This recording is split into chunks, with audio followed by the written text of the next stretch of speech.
여호와여, 주께서 나를 권유하심으로 내가 그 권유를 받았사오며 주께서 나보다 강하사 이기셨으므로 내가 조롱거리가 되니 사람마다 종일토록 나를 조롱하나이다. 내가 말할 때마다 외치며 파멸과 멸망을 선포하므로 여호와로 말씀으로 말미암아 내가 종일토록 치욕과 모욕거리가 됨이니이다. 내가 다시는 여호와를 선포하지 아니하며 그의 이름으로 말하지 아니하리라 하면 나의 마음이 불붙는 것 같아서 골수에 사무치니 답답하여 견딜 수 없나이다. 나는 무리의 비방과 사방의 두려움을 들었나이다. 그들이 이르기를 고소하라, 우리도 고소하리라 하오며 내 친한 벗도 다 내가 실족하기를 기다리며 그가 혹시 유혹을 받게 되면 우리가 그를 이기어 우리 원수를 갚자 하나이다. 그러하오나 여호와는 두려운 용사 같으시며 나와 함께 하심으로 나를 박해하는 자들이 넘어지고 이기지 못할 것이오며 그들은 지혜롭게 행하지도 못함으로 큰 치욕을 당하오리니 그 치욕은 길이 잊지 못할 것이니이다. 의인을 시험하사 그 폐부와 심장을 보시는 만군의 여호와여, 나의 사정을 주께 아뢰었사온즉 주께서 그들에게 보복하심을 나에게 보게 하옵소서. 여호와께 노래하라, 너희는 여호와를 찬양하라. 가난한 자의 생명을 행악자의 손에서 구원하셨음이니라. 내 생일이 저주를 받았다면 나의 어머니가 나를 낳던 날이 복이 없었더라면 나의 아버지에게 소식을 전하여 이르기를 당신이 등남하였다 하여 아버지를 즐겁게 하던 자가 저주를 받았다면 그 사람은 여호와께서 무너뜨리시고 후회하지 아니하신 성읍같이 되었다면 그가 아침에 부르짖는 소리 낮에는 떠드는 소리를 듣게 하였다면 좋을 뻔하였나니 이는 그가 나를 태에서 죽이지 아니하셨으며 나의 어머니를 내 무덤이 되지 않게 하셨으며 그의 배가 부른 채로 항상 있지 않게 하신 까닭이로다. 다 같이 읽겠습니다. 어찌하여 내가 태에서 나와서 고생과 슬픔을 보며 나의 날을 부끄러움으로 보내는고 하니라. 아멘. 네, 오늘도 목사님 나와서 말씀 전하실 때 큰 은혜 받으시기 바랍니다.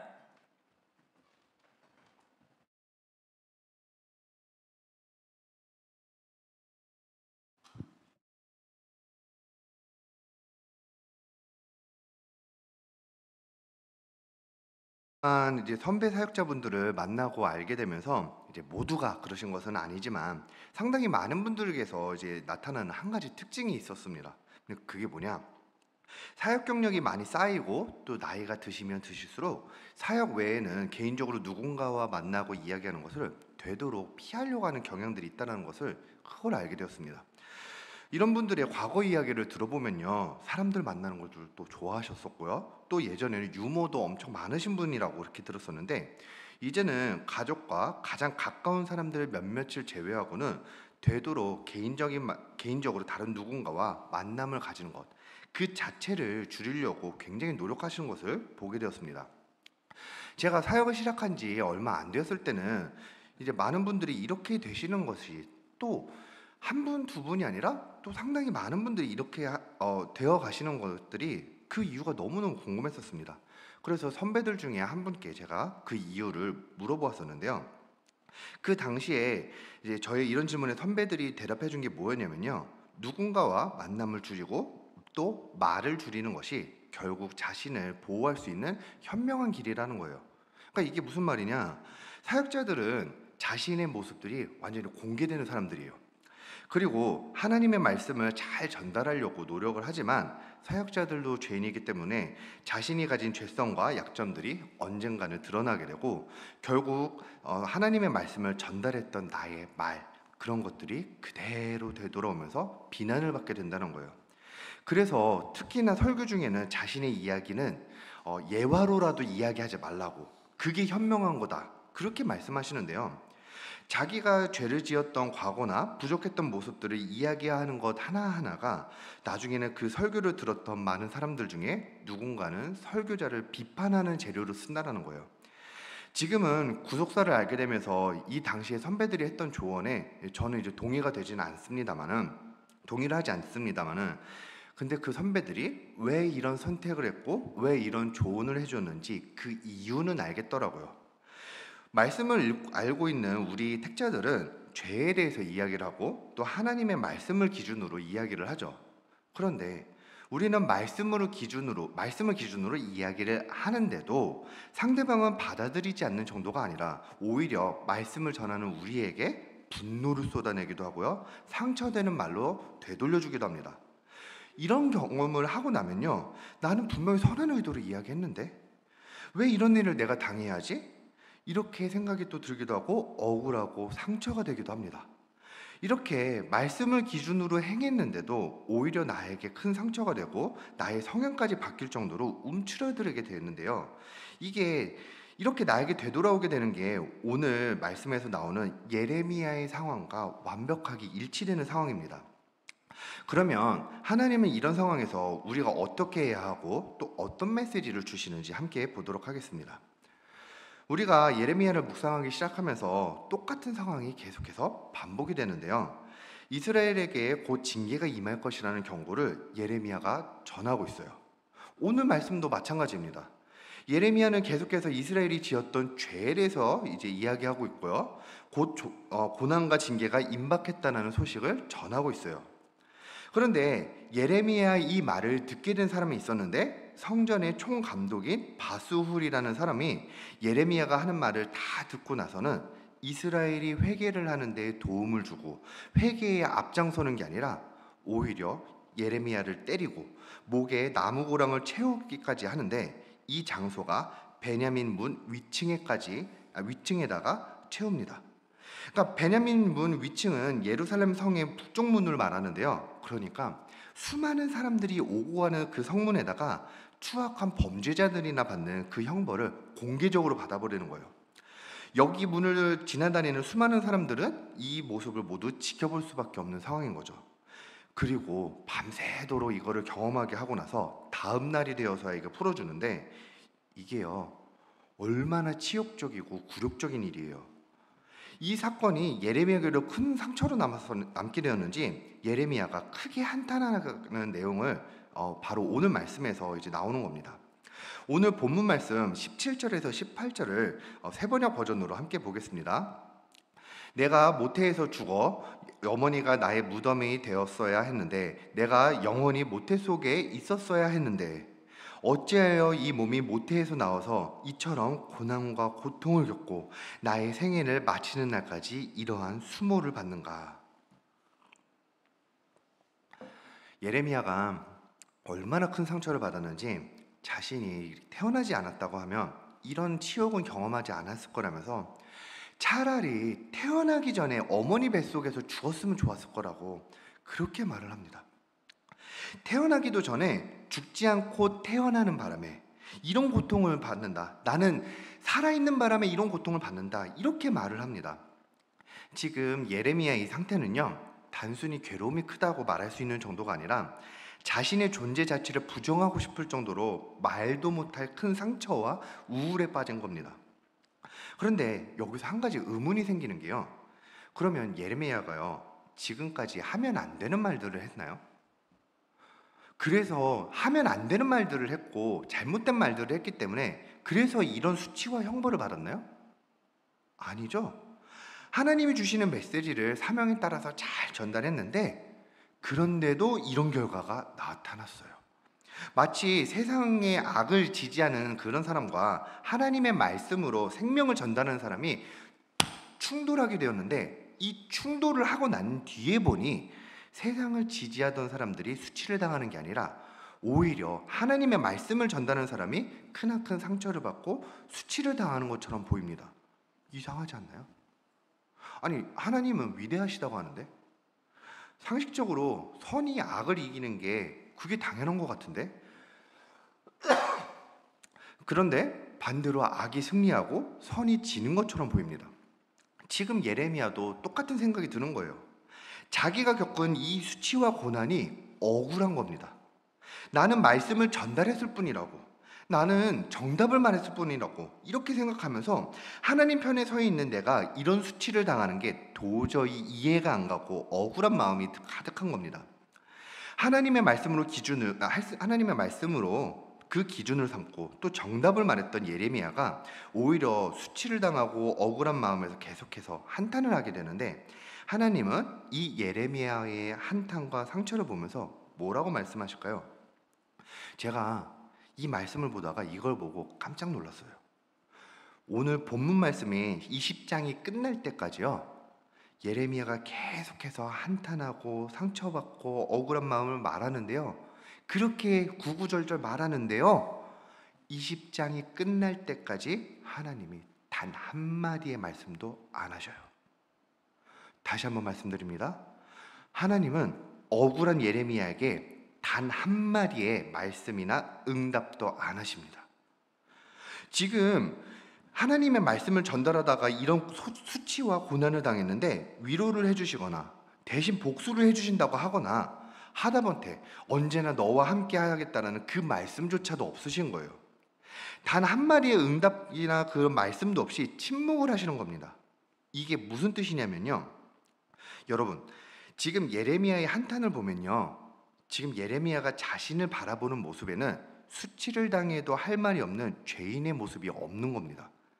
나는 하나님의 말씀을 전달했을 뿐이라고, 나는 정답을 말했을 뿐이라면서 자기 자신에게는 의인의 모습만 있다고 그렇게 생각하는 거예요.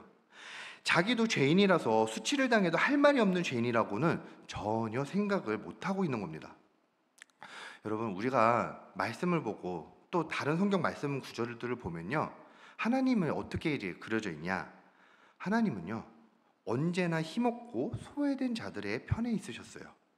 언제나 하나님은 가난하고 무시받고 상처받는 그런 사람들의 편에 있으셨습니다. 그런데 오늘 본문 말씀에서는 어떤 응답도 안 하시는데 그 이유가 바로 이겁니다. 하나님은요, 자신을 의인으로 여기는 자에게는 응답을 하지 않으셔요. 여러분, 우리가 죄를 찌를 수밖에 없는 이 구속사를 전달할 때는요, 상대방 입장에서는 자신을 정죄한다고 생각할 수 있어요.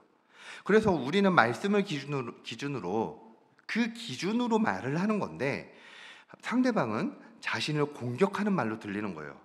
그래서 우리가 아무리 말씀을 그대로 전하고 그 정확한 정답만을 전달한다고 해도 죄가 찔린 상대에게는 오히려 수치와 상처로 이렇게 돌아오게 되는 겁니다. 그런데 이 상황들을 완전히 역전시킬 수 있는 마법 같은 말들이 하나가 있는데요, 그게 뭐냐? 정답을 외치는 데 집중하는 게 아니라, 말씀을 외치는 것에 집중하는 것이 아니라, 나도 똑같은 죄로 넘어졌다라는 그 자신의 죄를 고백하는 겁니다. 신기합니다. 정답을 기준으로 들이밀 때에는 정답과 기준에서 벗어났다면서 상대의 죄를 찌르기만 하고 공격으로만 받아들여지는데, 나의 죄를 고백하고 나의 수치를 드러내는 말에는 그 안에는 하나님의 역사가 일어나는 겁니다. 내가 의인의 위치에서는 어떤 말을 해봤자 하나님이 어떠한 응답도 역사도 없으시지만, 똑같은 죄인이라는 고백의 말 그 언어 안에는 하나님이 언제나 함께 하신다는 겁니다. 여러분, 잘 생각해 봤으면 좋겠습니다. 예수님은요, 세리와 창녀들의 친구였다고 그렇게 말을 합니다. 이들은 사회적으로도 질타를 받는 자들이었고, 이들도 자신들의 잘못을 저지르고 있었고 또 죄를 지으면서 살아왔다고 인정을 하던 사람들이에요. 이렇게 낮은 마음으로 회개를 이루며 사는 사람들에게는 예수님이 오셔서 친구가 되어주시기도 하고요, 위로도 주시고요, 또 이 고난과 어려움을 해결할 수 있도록 기적을 베푸시기도 합니다. 그런데 말씀을 오랜 시간 연구하고 공부했다면서 나는 누구보다도 말씀을 잘 알고 있고 자기 자신은 의인이라고 말하는, 그리고 내가 하는 말은 이 정답을 외치는 것밖에 없다고 그렇게 말하는 바리새인과 사두개인들에게는요, 마지막까지 예수님과 대척하는 관계로 남습니다. 여러분, 바로 이겁니다. 우리가 어떤 말을 하느냐, 그게 중요한 게 아니라요, 내가 의인으로서 말하느냐, 내가 죄인으로서 말하느냐에 따라서 하나님이 역사하시기도 하고 어떠한 응답뿐 아니라 내 상처와 분노에 침묵하시기도 하는 겁니다. 우리가 부부 목장을 참여하다 보면요, 별의별 이야기들과 또 많은 부부들의 그 부부싸움을 직접적으로 목격하게 되죠. 그런데 다른 부부들의 이야기를 듣고 난 뒤에는 어떤 생각이 드시나요? 아, 이거는 남편이 잘못한 거네. 아, 이거는 아내가 잘못한 거다. 이런 판단이 먼저 드시나요? 아니면 저 모습도 나의 모습인데, 이렇게 하면서 회개하는 마음이 먼저 드나요?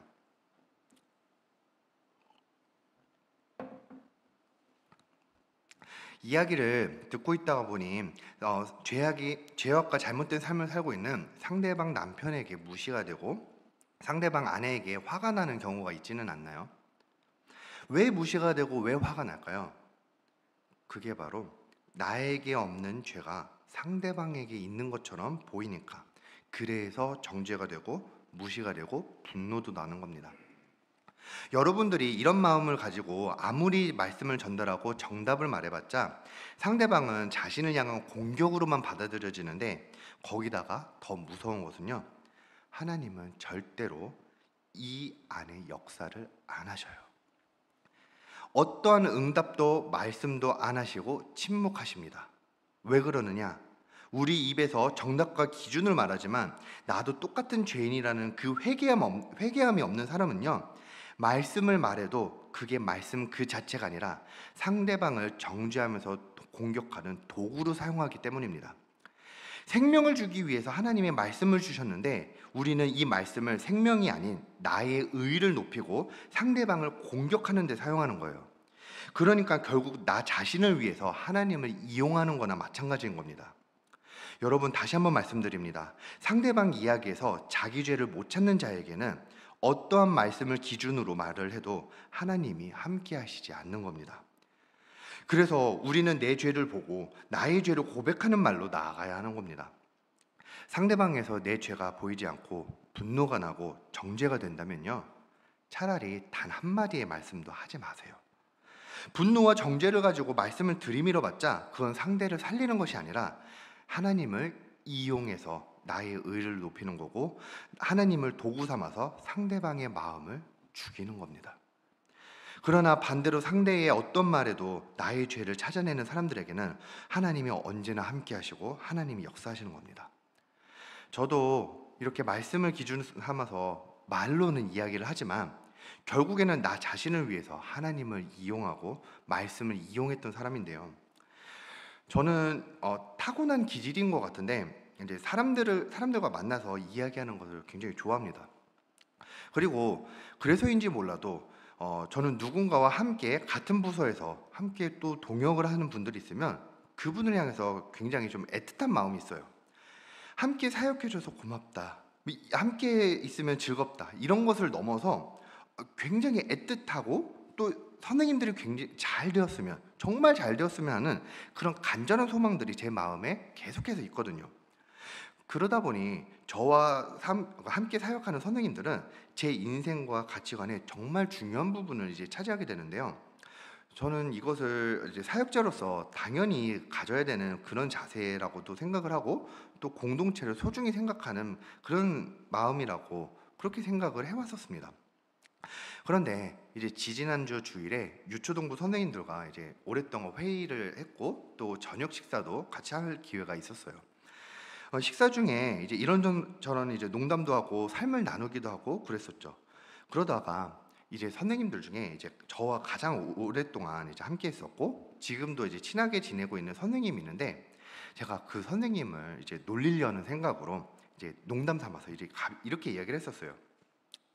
와, 이제 선생님은 나하고 벌써 몇 년째 이제 사역하고 있는데, 근데 가만히 지켜보면 내가 설교할 때 거기다 댓글을 한 번도 안 달아줬다? 이렇게 이야기를 한 거예요.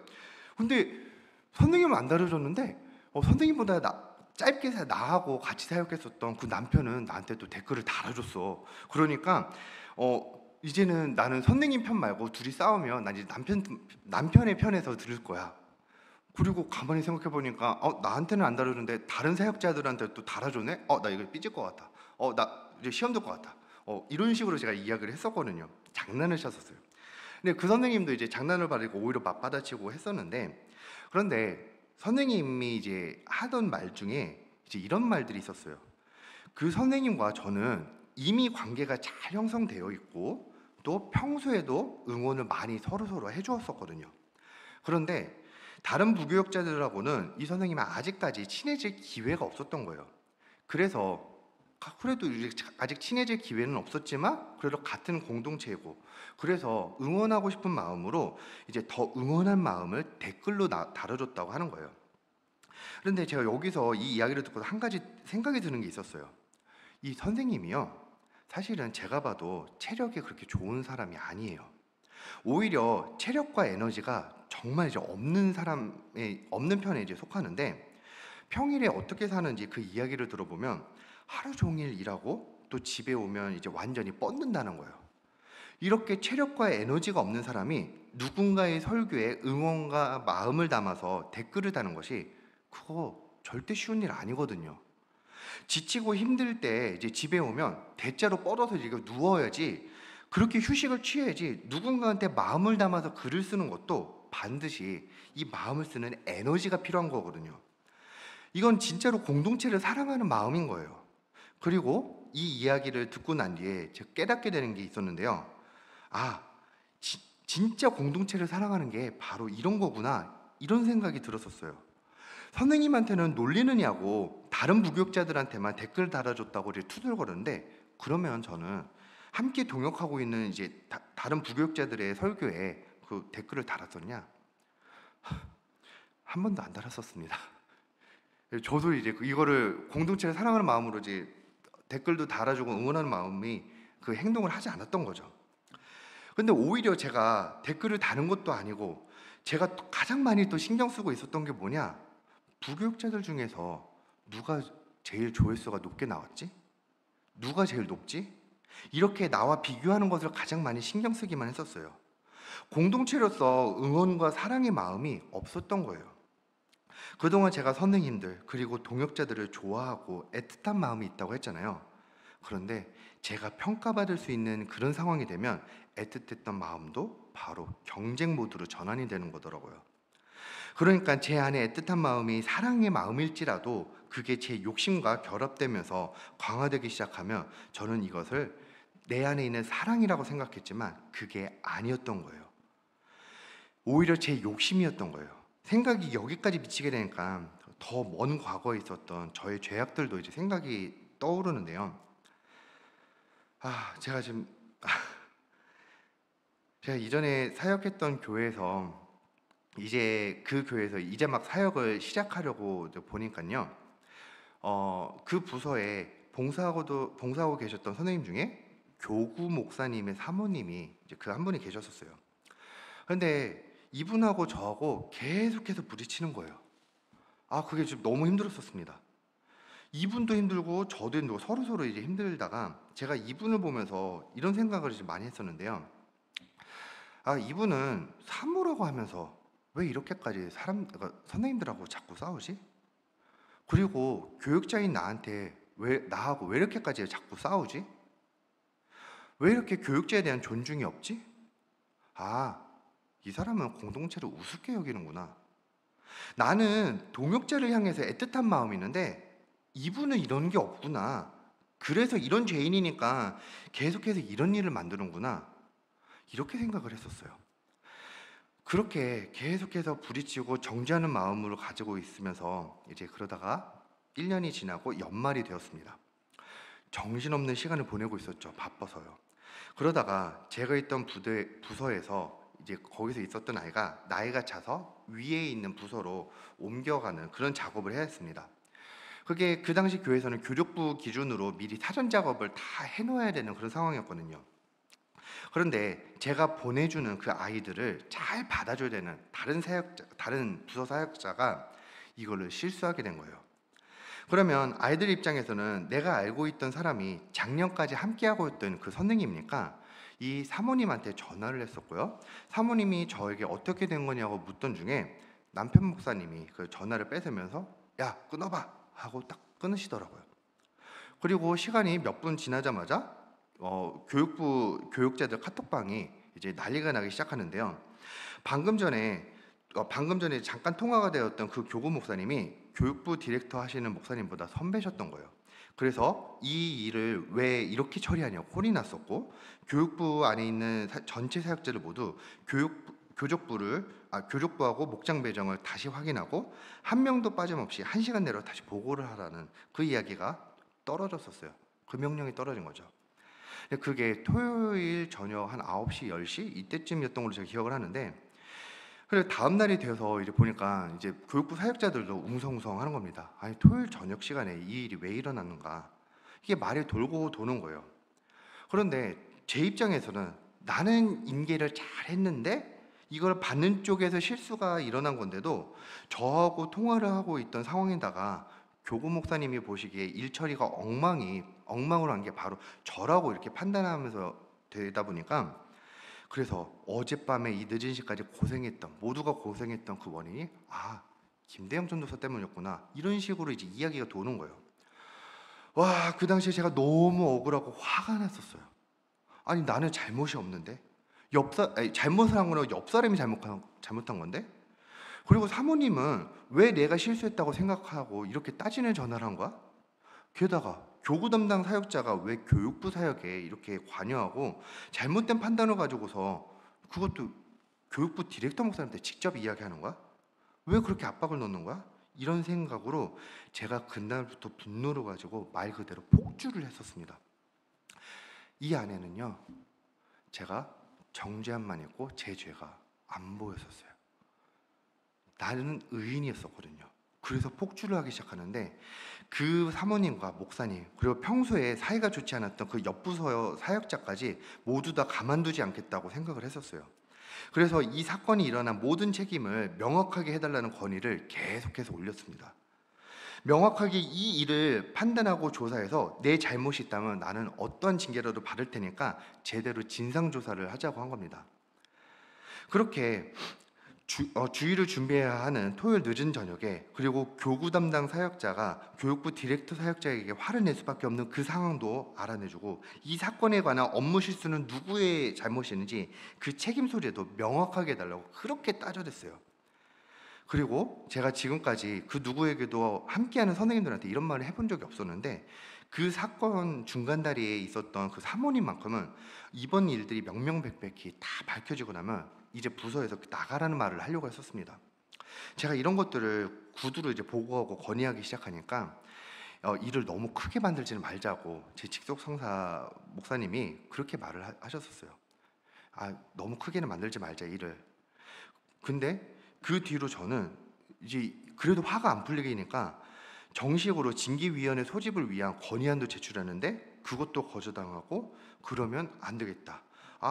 내가 이것까지 거절해? 이것까지 징계위원회 소집을 안 해줘? 사인을 안 해줘? 그러면 저 사표 낼게 해가지고 사표를 딱 던져버렸어요. 그래서 사직서에 징계위원회 건의도 할 수 있는 그 상황도 막히고, 그리고 그동안에 이런 갑질을 내가 더 이상은 당할 수 없어서 사직합니다, 이렇게 이제 사직서를 제출했는데, 사직서를 받으신 분이 이제 그만 좀 화 좀 풀라고, 이제 그만 좀 하라고, 너 이 정도로 어필했으면 교육부 사역자들 중에 억울한 거 모를 사람 없다고, 이렇게 하면서 사임하는 거 말리셨는데요. 심지어 너가 억울하고 이제 평가받는 거야, 인사평가에 이제 피해가 있을 것 같다, 그거 내가 책임져 줄게, 그거 평가하는 거 나야, 그러니까 이제 일을 크게 만들지 말고 너도 좀 수구려, 공동체를 위해서 팀워크를 좀 지켜봐, 이렇게 하시는데, 그래도 저는 그게 안 받아들여지고 화가 안 풀리는 겁니다. 제 안에 억울함을 풀고 제 안에 분노가 풀리려면 교구 사역자가 교육부 사역자에게 했던 이례적인 행동에 대한 징계도 있어야 되고, 그동안 계속 힘들게 했던 그 사모님도 부서에서 이번 기회에 끊어낼 수 있어야만, 그래야만 제 화가 풀릴 것만 같은 거예요. 이분이, 제 직속 상사분이요, 저에게 이런 말을 했었어요. 이번에 너가 그렇게 일을 크게 키우고 하면 그러면 너의 억울함은 풀릴 수 있겠다. 근데 함께 사역하는 이 공동체를 생각을 한다고 하면 이 일이 커짐으로 인해서 여러 사람이 피곤해지고 이 분위기가 흐트러지고 이걸 다시 잡는 데까지 또 얼마나 힘들 건지 아냐. 때로는 눈 감아주고 용서도 하고 우리가 억울함이 없게 서로 나누는 걸로 거기서 끝내면 어떻겠냐. 반복이 되지 않게끔 내가 막아주면 어떻겠냐. 이런 말도 해주셨어요. 근데 제가 계속해서 억울함을 풀려고 하고 일을 키워서라도 내가 복수를 하고 싶어 하니까 그분이 더욱더 저를 막아서고, 김대영 전도사를 위해서 내가 이 고집을 꺾어놔야겠다, 이걸 배우게 해야겠다, 그렇게 생각을 하셨다고 합니다. 이 이야기는 나중에 들었었어요. 그렇게 제가 분노와 복수심에 완전히 돌아버렸었어요. 제가 왜 이렇게까지 분노와 복수심에 눈이 멀었었겠습니까?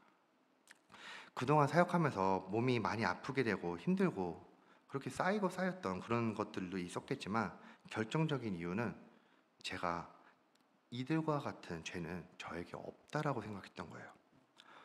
나는 교사들한테 따뜻한데, 나는 공동체를 사랑하는데, 그런데 이 교사들 사이에서 분위기를 맞추는 저 사람은 나쁜 사람. 이렇게 정죄하고 학교 선후배라는 이유로 교구에서 교육부로 압박을 넣는 이례적인 행동하는 저 목사님도 나쁜 사람. 일을 제대로 처리 못했는데 일이 커져도 가만히만 있는 그 비겁한 동료 전도사. 이렇게 정죄가 되는 거예요. 말씀에서는 협력하면서 선을 이루라고 하는데, 저들은 협력하는 사람이 아니고 분열을 일으키는 책임감도 없는 사람이라서 사역을 하면서 협력을 하려고 해도 상대방이 저렇게 나오면 어떻게 사역을 하냐고 그렇게 생각을 했었어요. 그런데 지금 돌이켜보니 억울함과 분노가 일어날 수는 있었겠지만, 제가 이렇게까지 복수의 화신이 된 이유가 바로 뭐냐, 나에 대한 평가가 억울한 이유로 망가지는 게 죽도록 싫은 거예요. 나는 이런 평가를 받을 만한 사람이 절대 아니라고, 그 확신이, 나의 의가 내 안에 가득했던 겁니다. 그런데 나의 평가가 좋아야 하니까, 나의 평판이 좋아야만 하니까 교사들 분위기도 팀워크도 부서 안에서는 좋게 만들어야 하고, 내가 좋은 평가를 받기 위해서는 이 사람들이 절대적으로 필요하니까, 그래서 더 애틋하게 느껴졌던 건데, 거기다가 나는 이 사건에서 단 하나의 잘못도 없는 사람이라고 이런 정죄감까지 드는 겁니다.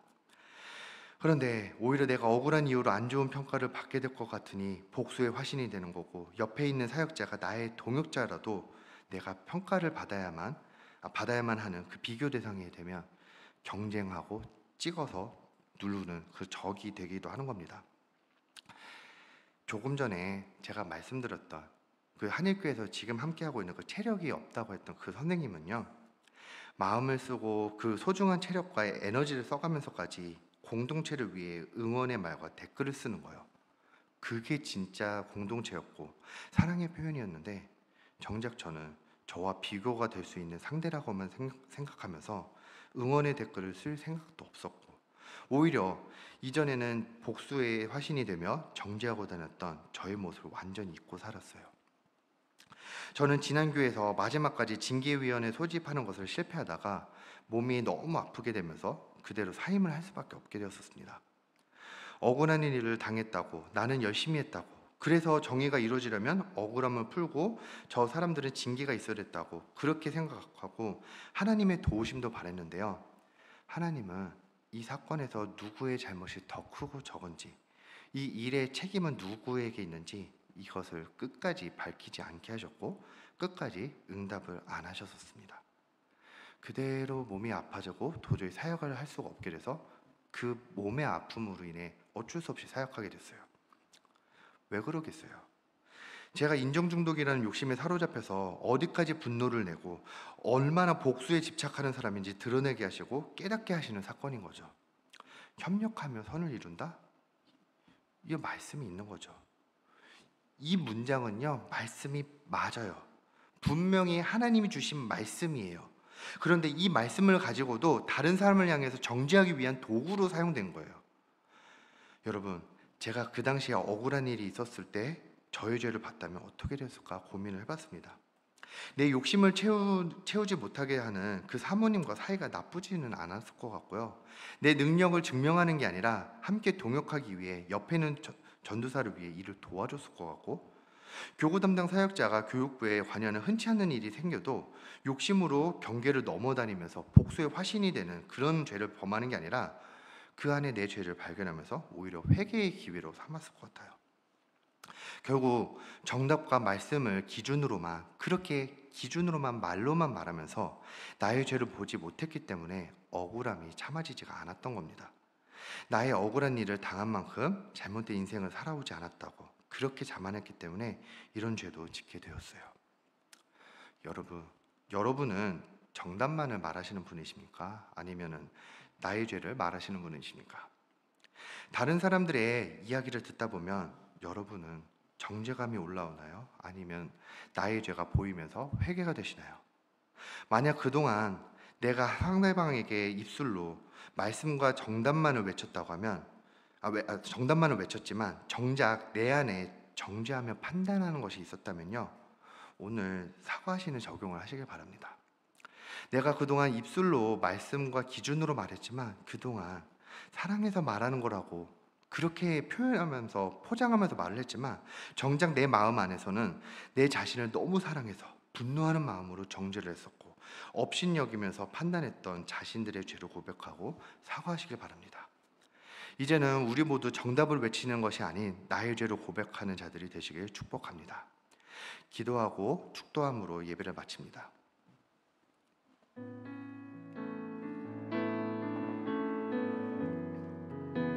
하나님 아버지, 하나님 아버지의 그 말씀을 따라서 정답을 다른 사람들에게 전달하려고 했습니다.